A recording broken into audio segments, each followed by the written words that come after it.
आज की कहानी प्रीति और साक्षी की है। पहले दोनों से मिलवा देता हूँ। प्रीति राजस्थान की वैसे रहने वाली है, लेकिन उत्तराखंड आई है यहाँ अपनी पढ़ाई करने के लिए। ठीक है। जिस हॉस्टल में रहती थी वहाँ हॉस्टल में बहुत बार आनाकानी हो गई, खाना भी अच्छा नहीं होता था और वहाँ कुछ समस्याएं थी, तो मतलब इन्होंने किसी घर में शिफ्ट कर लिया। पेइंग गेस्ट हैं अब ये प्रीति किसी के घर पर। जो मकान मालिक है उनकी जो बिटिया है वो प्रीति के ही उम्र की है और उसका नाम साक्षी है। समझ गए? प्रीति और साक्षी। ठीक है। और ये बहुत प्यारा और साधारण सा परिवार है।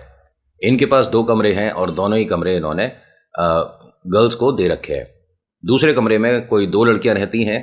उनसे इस कहानी का और प्रीति साक्षी का कोई मतलब नहीं है, तो उन्हें इंट्रोड्यूस नहीं करेंगे। सबसे पहले तो नमस्कार, जय भोले। मेरा नाम नितिन, ये है चाचा का रेडियो। यहाँ से व्लॉग, मूवी रिव्यूज, आर्टिकल लेकर आता हूँ। आज का आर्टिकल स्कैरी है, हॉरर, हॉन्टेड। हॉरर स्टोरी सुनते हो आप? बस ये वही है। अगर आप पहली बार आए हैं तो मैं बता दूं कि कहानी के बीच बीच में एकदम से ऐसे हो गया, वैसे ये नहीं करता हूं। आपको पूरी कहानी एक ही टोन में, मॉड्यूलेशन हल्का फुल्का रहेगा। सही है? तो निश्चिंत होकर आराम से हेडफोन लगाकर सुन सकते हो।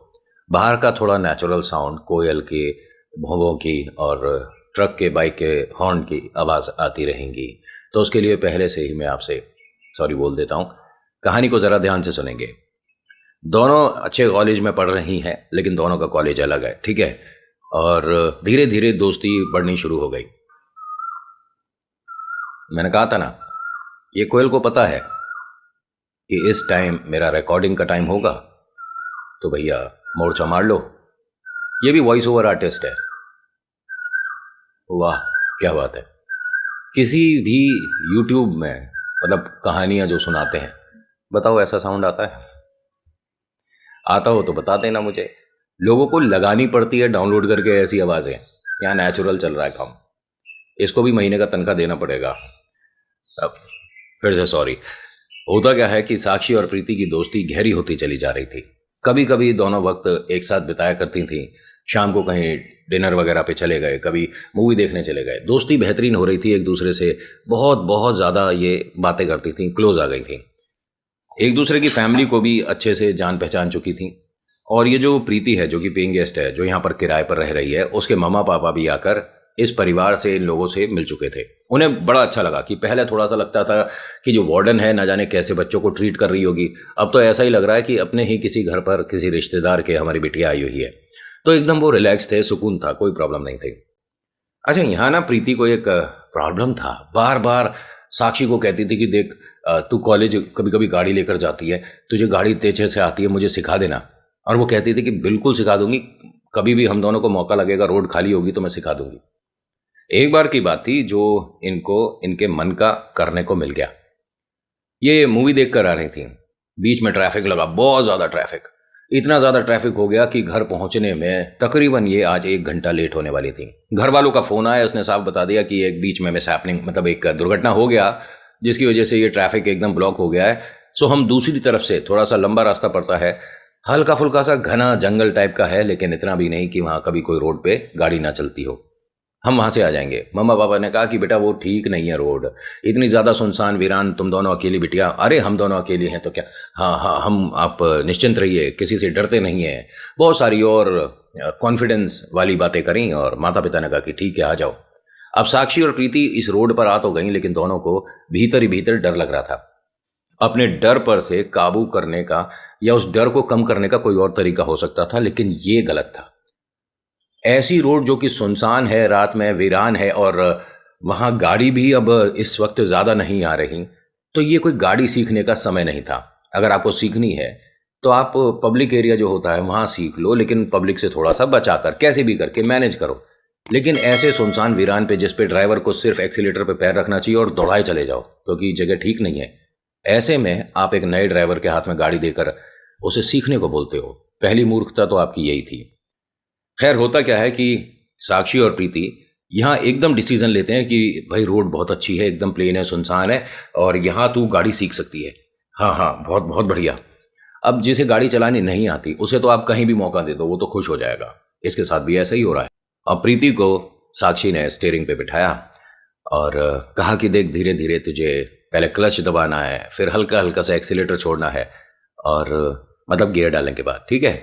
और जब थोड़ा सा कंट्रोल बन जाएगा फिर दोबारा से क्लच को दबा और सेकंड गियर एकदम पीछे डालना और धीरे धीरे ऐसे ऐसे करके गाड़ी चलेगी। बस स्टीयरिंग पे कंट्रोल रखना, और कभी भी लगता है कि गाड़ी थोड़ी टेढ़ी मेढ़ी इधर उधर जा रही है तो सडन एकदम सारी चीज़ें छोड़कर बीच में जो पैडल है उसे दबा दियो। इनकी मैनुअल थी, ऑटोमेटिक नहीं है, ठीक है। मैनुअल गाड़ी है, जैसी हम सभी के घर में साधारण होती है उस तरह की गाड़ी है। अब इसने जब चलाना शुरू करा तो 2-3 बार थोड़ा क्लच, ब्रेक, एक्सीलेटर में आपको भी पता है टाइमिंग और ट्यूनिंग में थोड़ा फ़र्क रहता है नए व्यक्ति के लिए, लेकिन जो सीख जाता है उसके लिए तो बाएं हाथ का खेल है, मतलब दाएं बाएं पैर का खेल है। होता क्या है कि इसने गाड़ी चलानी शुरू करी, 2-3 झटके से लगे, उसके बाद गाड़ी थोड़ा सा कंट्रोल हुई और अब चलनी शुरू हो गई। 5, 10, 15 की स्पीड पे मैनेज करना गाड़ी को थोड़ा मुश्किल पड़ता है, ये तो आप जानते ही हो, नए लोगों के लिए, ठीक। होता क्या है कि इसने जब गाड़ी की थोड़ी सी रफ्तार बढ़ाने की कोशिश करी तो साक्षी ने कहा कि देख बहुत ज़्यादा तेज़ मत करियो, ऐसा ना हो कि गाड़ी कंट्रोल से बाहर चली जाए और हम दाएं बाएं ये जो खेत की तरफ जगह जा रही है उस तरफ गाड़ी उतर जाए, फिर हमारी यहाँ हेल्प करने वाला कोई मिलेगा नहीं। उसने कहा ना ना मैं कंट्रोल करके चला रही हूँ, और उसने थोड़ी रफ्तार बढ़ा दी। सेकंड गियर पे भी थोड़ी सी और रफ्तार बढ़ गई, कंट्रोल था, दोनों बहुत ज़्यादा खुश थे, चेहरे पर मुस्कुराहट थी, गाने बज रहे थे और एक बेहतरीन दिन या बेहतरीन रात कहूँ शुरू हो चुकी थी कि लाइफ में इस तारीख को लिख दिया जाएगा कि मैंने इस दिन गाड़ी चलानी सीखी है, शुरू करी है। ये तकरीबन 40-45 तक आ गई थी स्पीड, तभी एक धड़ से करके कोई आवाज़ हुई, एकदम से ब्रेक लगे।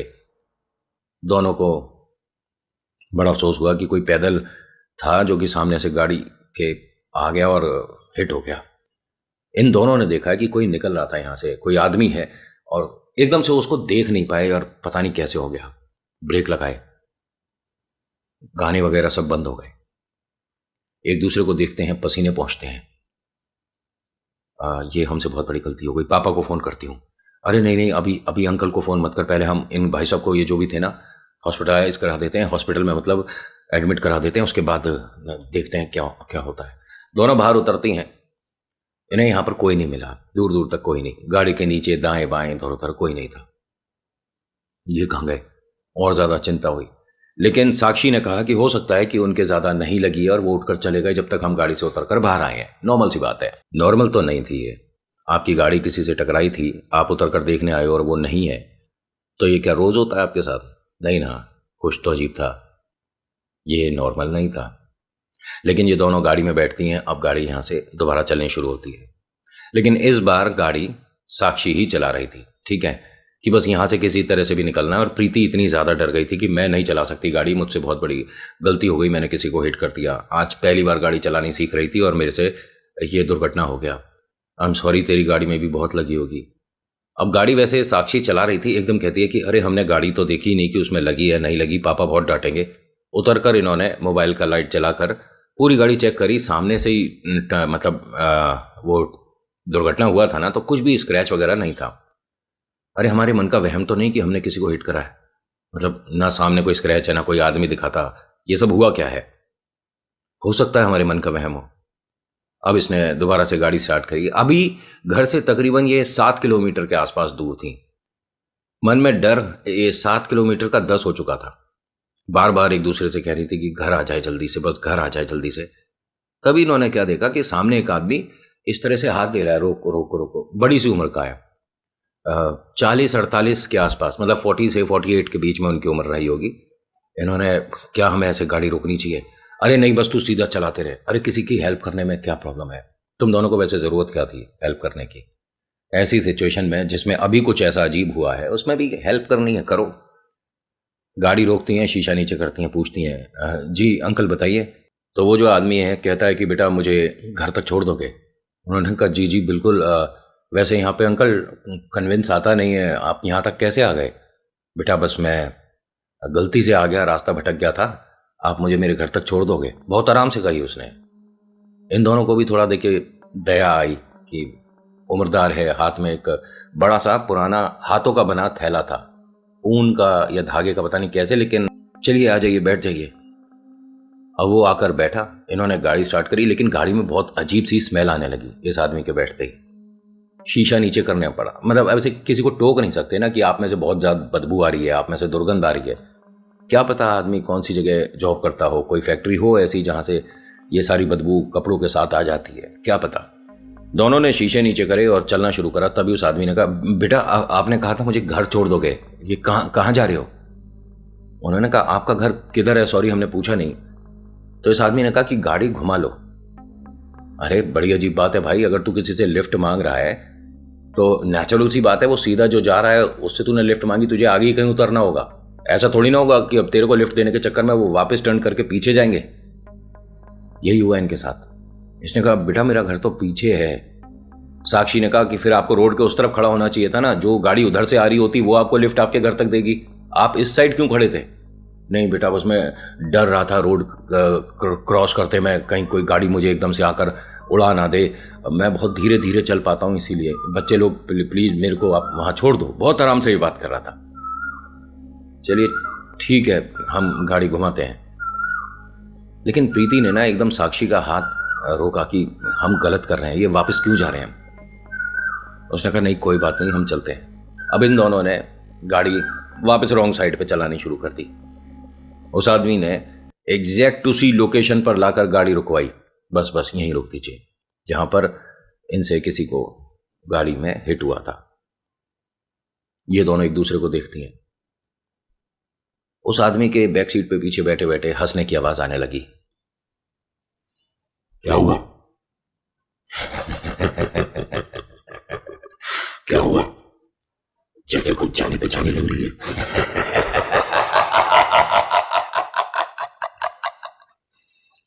ये दोनों इतनी ज्यादा डर रही थीं, बिना बात करे बिना ऐसे पलट कर देखे दोनों गाड़ी से बाहर उतर गईं और इधर से दोनों आती हैं और गाड़ी के बाहर आकर एक दूसरे का हाथ पकड़ लेती हैं कि सब कुछ ठीक हो जाएगा। ये आदमी यहाँ तक कैसे आ गया? मैं डैडी को कॉल करती हूँ अभी। फोन दोनों ने अपने पॉकेट में देखा, गाड़ी में है। अब ये डरते हुए गाड़ी तक आई। गाड़ी के शीशे आगे, मतलब जो फ्रंट और पैसेंजर वाला साइड था, उसके शीशे खुले हुए थे बदबू की वजह से। अब उसमें से जब नजर गई तो पीछे वो आदमी नहीं बैठा। इन दोनों को बहुत अजीब लगा कि वो, भाई हम गाड़ी के बाहर खड़े हैं, वो उतर के ऐसे थोड़ी ना कि वो गायब हो गया, गाड़ी में ही बैठा था वो। इन्होंने फोन करके डैडी को सब कुछ बता दिया। पापा ने कहा, देखो बेटा, मजाक मस्ती अपनी जगह और इस तरह की बातें मत बनाओ। हाँ पता है लेट हो गए, तो इस तरह की नौटंकी या कहानी मत बनाओ, आ जाओ दोनों। उन्होंने इस बात को सच माना ही नहीं और फोन रख दिया। जबकि प्रीति और साक्षी अंकल से खूब कह रही थी कि हमारे साथ जो हो रहा है ये हम गलत और बनावटी बात नहीं कर रहे, सच में हो रहा है ये। खैर कोई बात नहीं, अब गाड़ी में बैठती हैं। जब वो नहीं कन्विंस हो पाए, नहीं समझ पाए बात, तो क्या करें। गाड़ी अब रफ्तार में साक्षी ने भगानी शुरू करी। प्रीति बहुत ज्यादा डर रही थी कि मेरी गलती की वजह से ये सब कुछ हुआ है, मैंने ही गाड़ी चलानी इस रोड पर गलत शुरू करी थी और अपने आप को ब्लेम करे जा रही है, मेरी वजह से हुआ है। तभी कुछ दूर जाने के बाद एग्जैक्ट उसी लोकेशन पे जहां से उस आदमी को इन्होंने अभी पिक किया था, वहां वो फिर खड़ा है। उसने हाथ ऐसे इशारा करा। साक्षी और प्रीति ने दोनों ने एक दूसरे को देखा। साक्षी ने रफ्तार और तेज कर दी कि अब नहीं रोकना। भाई सही बात है, एक बार अजीब सा अनुभव हो चुका है, अब दोबारा थोड़ी ना। उसने गाड़ी भगानी शुरू कर दी। उस आदमी को देखते देखते ये दोनों निकल गए, लेकिन वो स्माइल कर रहा था, अजीब सा उसका चेहरा था। और उसके जाने के बाद गाड़ी में से वो दुर्गंध चली जानी चाहिए थी, लेकिन वो स्टिल इन्हें गाड़ी में महसूस हो रही थी। गाड़ी के इन्होंने चारों विंडो खोल रखे थे, ठीक है, कि जो भी अंदर दुर्गंध है वो किसी भी तरह से बस बाहर हो जाए। और रात में ठंडी हवा, बेहतरीन मौसम, ऐसे में आप डर के साथ अगर चल रहे हो ना तो बहुत सारी चीज़ें बुरी लगने लग जाती हैं। रास्ता कितना लंबा है, अंधेरा कितना ज़्यादा हो रहा है, हमारी गाड़ी इतनी स्लो क्यों चल रही है, हमारा घर इतनी दूर क्यों है, सारी बातें हो रही थी इनके साथ। ये तकरीबन 1 किलोमीटर उस रोड पर आ चुके थे। वो आदमी दोबारा से इस तरह से हाथ करा हुआ दिखा। इसने एकदम ब्रेक लगा दी। प्रीति ने कहा कि अरे क्या जरूरत है हमारे को, और अगर इसे अब तू लिफ्ट देगी तो कितनी पीछे जाकर इसे छोड़ना पड़ेगा, प्लीज तू कुछ मत कर। तो यहां साक्षी क्या बोलती है, मुझे बीच रास्ते पर छोड़कर तुम दोनों जा नहीं सकती। प्रीति एकदम से डर गई और बोलती है, साक्षी ये ड्रामेबाजी मत कर, और ये आवाज बदल कर बोलकर सोच रही है तू कि मैं डर जाऊंगी। ये सब हॉरर स्टोरीज और मूवी वेब सीरीज में होता है, ये मेरे सामने मत कर तू, रियलिटी में ये कुछ नहीं होता।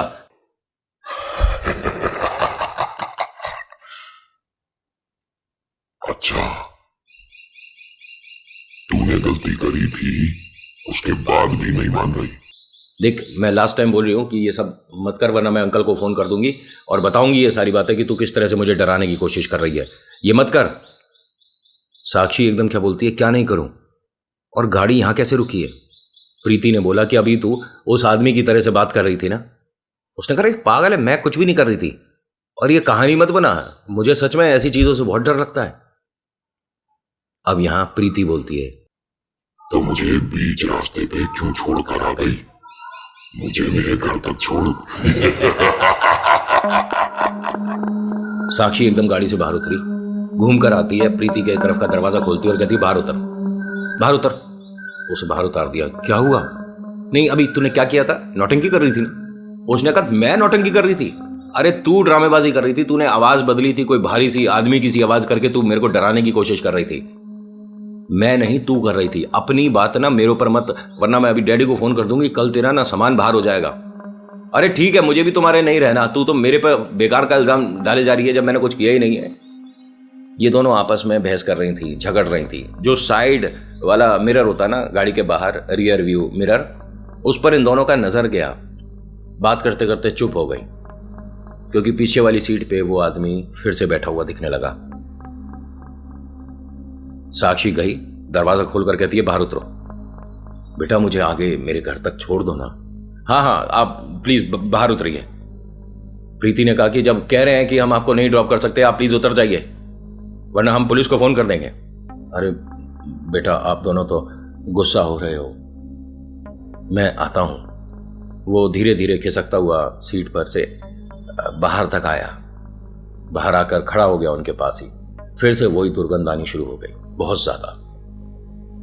इनके पास से कोई गाड़ी निकल रही थी। अब ये दोनों लड़कियां इस तरह से खड़ी हैं और उस आदमी को बोल रही थी कि दोबारा आप हमारे आसपास दिखे या आपने दोबारा लिफ्ट मांगने की कोशिश करी ना, तो हम बिल्कुल आपकी हेल्प नहीं करेंगे, उल्टा हम पुलिस को फोन कर देंगे। वो जो गाड़ी गई थी उसमें एक फैमिली थी, वो रुके। उसमें से महिला और आदमी दोनों उतर के आते हैं। बच्चे लोग, आप दोनों ठीक हो? जी अंकल देखिए ना, ये बार बार हमसे लिफ्ट मांग रहे हैं और हम बहुत ज्यादा परेशान हो रहे हैं, इन्होंने हमारे को परेशान कर रखा है। वहां आदमी कोई खड़ा दिख ही नहीं रहा, किसे समझाएं? अब दोनों ये जो आए थे हस्बैंड वाइफ, इन दोनों से कहते हैं कि आप गाड़ी में बैठिए, बस आप जाओ बच्चे, ये आपके साथ कोई हवा लग गई है। नहीं नहीं, आप समझ नहीं रहे अंकल, ये हमें मतलब हमसे ना गलती से किसी को हिट कर दिया था, शायद यही थे, और उसके बाद हम इन्हें एक बार ड्रॉप भी कर चुके हैं। ये वापस हमसे आगे कैसे दिख रहे हैं हमें नहीं समझ आता। जो ये महिला थी ना, ये इन चीज़ों को, इन शक्तियों को शायद कुछ कुछ जानती समझती थी। उन्होंने कहा, एक मिनट रुको, हमारी गाड़ी में सब्जियां हैं ना, अभी सब्जी ली थी शाम को, तो शायद नींबू भी है, रुको। इनके आगे के टायर के नीचे दोनों जगह इन्होंने नींबू लगवाया, ठीक है। और फिर कहते हैं कि बस आप ईश्वर का नाम लो, जिनको भी आप मानते हो, और ये जो मिरर है ना, रियर व्यू मिरर, इसे डाउन कर देना, पीछे देखने की जरूरत नहीं, और जो साइड में बाहर खुले इन दोनों को भी बंद कर दो। आपको पलट कर पीछे देखना ही नहीं है, बस आप निकल जाओ। इन दोनों ने ऐसे ही करा, और वो नींबू उन्होंने ऐसे ही नहीं बस गाड़ी में सलाई और रख दिया, कुछ बोलकर कुछ पढ़कर ही रखा था। ये दोनों घर तक एकदम सुरक्षित आई हैं, किसी तरह की कोई प्रॉब्लम नहीं हुई। घर आकर सारी बात अपने मॉम डैड को बताया, बट उन्होंने यकीन नहीं करा। लेकिन आपको बताऊं, इन दोनों के साथ ना एक अजीब बात हुई थी, जिसकी वजह से इन दोनों ने आपस में बात करना 3-4 दिन के लिए बंद कर दिया था। साक्षी का यह कहना है कि एक गाड़ी आकर रुकी थी जिसमें 2 आंटी थीं जिन्होंने हमारी हेल्प करी। प्रीति का यह कहना है कि एक गाड़ी आकर रुकी थी जिसमें से 2 अंकल आए थे जिन्होंने हमारी गाड़ी के नीचे नींबू लगाए थे। क्या कहोगे? वो गाड़ी थी किसकी और वो दोनों कौन थे? वो ईश्वर नहीं थे, पहली चीज मैं आपको क्लियर करूं। ये एक तरह की पुण्य आत्मा थी। जैसे आप आत्मा को प्रेत मानते हो ना, तो आत्मा हमेशा नेगेटिव नहीं होती हैं। कुछ ऐसी भी हैं जो कि ईश्वर की कृपा से लोगों की मदद करती हैं। ऐसी भूत प्रेत आत्मा की सिचुएशन में कभी कभी आपको एक जो भागने का, बचने का मौका मिलता है, वो पुण्य प्रेत आत्मा से मिलता है। इनके साथ जो हुआ वो मैंने शेयर करा, आपको कैसा लगा बताना जरूर। So thank you so much for watching. मेरा नाम नितिन, मुलाकात करूंगा एक नेक्स्ट वीडियो में। हर हर महादेव, जय भोलेनाथ, धन्यवाद।